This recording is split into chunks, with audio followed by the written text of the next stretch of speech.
Hi, I'm Simran. I'm going to be talking about my Vipassana experience in this video. So, I completed Vipassana in May this year, and I've been wanting to share my thoughts on it ever since.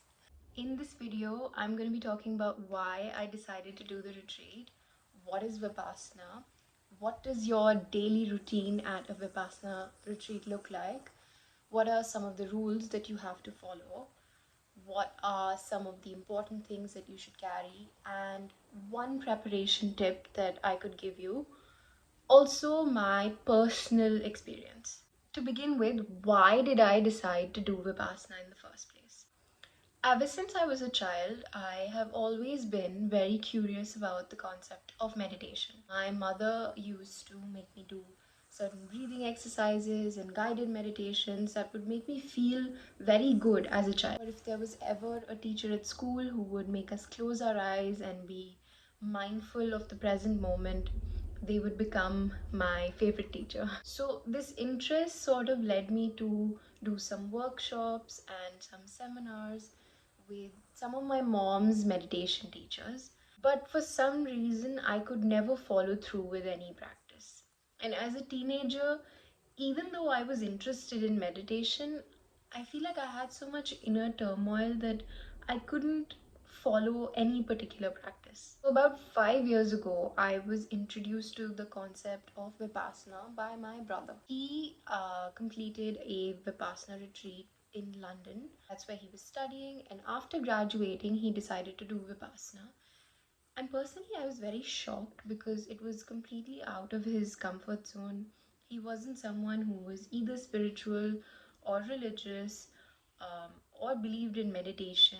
So it was surprising when he had decided to do something as challenging as Vipassana. When he came back with a shaved head and lots of stories to tell about his inner journey, what impressed him, what intrigued him. When I heard those stories about how he was struggling to stay still and meditate, and how he found that even that very fulfilling, I was intrigued and I thought to myself that, oh, I want to do this one day. But this was 5 years ago and I completely forgot about it. I went to college, I did my master's, and after I got my first job, 4 5 months into my first job, I started to feel very strange. It wasn't anything to do with my work or with my friends. I just felt like I needed to be alone. Something in me was telling me that you need to be alone and you need to take this time out for yourself. It was very random. Nobody had talked about Vipassana in the last 5 years, ever since my brother had done it. We spoke about it then when he had completed it, but no one brought it up. I decided to enroll myself into the Dhamma Sota Vipassana Center, which was near my house.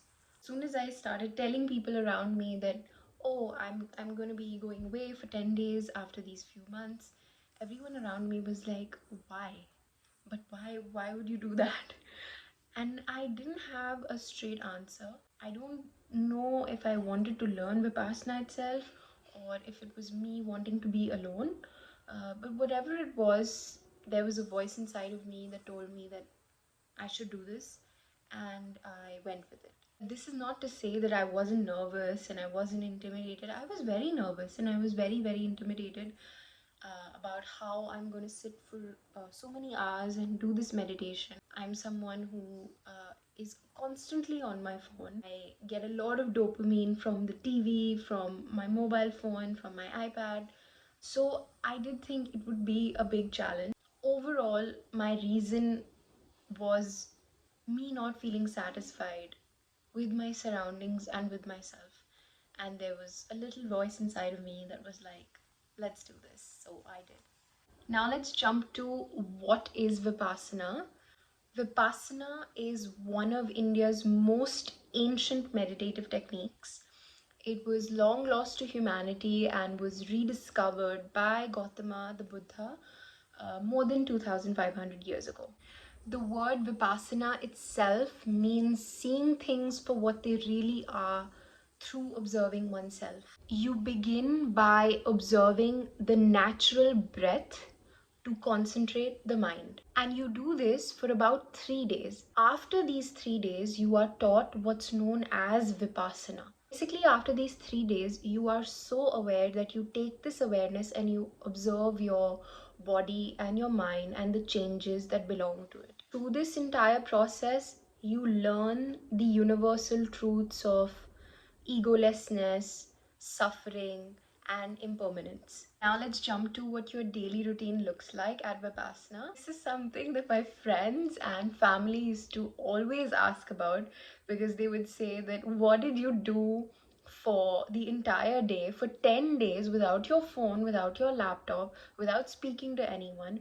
What did your routine look like? Your day typically starts at 4 a.m. and ends at 9 p.m.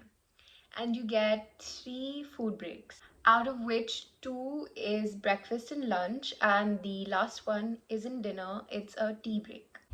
In the entire day, you meditate for about 10 hours and 45 minutes. From 12 noon to 1 p.m., you are allowed to either rest or talk to the teacher through an interview. You're allowed to ask any questions related to Vipassana if you have any trouble. The other time that you get to ask questions is between 9 and 9:30. This is like a little question time in the hall. Once you're done meditating in a group and you're about to go to bed, before that, you get some time to ask questions to the teacher. Your day typically ends with a teacher's discourse. Basically, a tape of Sir S.N. Goenka is played for you. He explains what's going on in the retreat. He explains the entire practice. And after that, you get to meditate for another hour. You get an opportunity to ask questions to the assistant teacher, and you are off to bed. For the first 2 days, I was struggling with waking up. It was so embarrassing that people had to come knock twice on my door at 4 a.m. asking me to wake up, because I just wasn't used to waking up at such an early hour. Now let's jump to the rules that you have to follow if you're deciding to do this Vipassana course. Rules are an important part of the Vipassana retreat. You abide the same set of rules for these 10 days. When you read the rules, they seem pretty benign at first, but they become challenging based on your personality and your mental resistance. Friends thought that I would really struggle with not using my phone, but I was pleasantly surprised that I was not missing my phone or my gadgets or even talking to anybody. I guess it really depends on your personality. On the registration day, when you arrive at the Vipassana center, you are made to sign a contract saying that you will stay for the entire duration. This isn't a compulsion, kind of something that helps you make a commitment to yourself and to the practice that you will give this practice a fair chance. Primary major rule is of maintaining noble silence, which means no spoken or non-verbal communication with anyone except your server or the volunteer or the assistant teacher to ask questions about the practice. Apart from that, there is no form of communication, no reading, no writing, and no contact with the outside world. Apart from this rule, there are 5 precepts to which all abide, which are no killing of any living creatures, no stealing, no lying, and no form of sexual activity, and no intoxicants. Finally, the participants are asked to suspend any religious practices such as mantras and prayers and rituals. They say this time and time again, even in the discourses, that if you are saying a mantra in your head or if you're doing a ritual when you go back into your room, it's going to interfere with you learning Vipassana. So it's best for you to give it up for these 10 days. Last rule is that food is restricted. So there is no dinner, only breakfast and lunch. Former students usually take lemon water in their tea break, and new students are allowed to take fruit and milk tea. But if you're someone who has health issues, this can completely be accommodated. Now, important things to carry. The first thing I would say is your water bottle. One thing that you'll be hanging out with all the time is your water bottle. You usually leave it outside of class, and you're allowed to get up in between practices sometimes and fetch water. You get small breaks like a 5 minute break or a 10-minute break.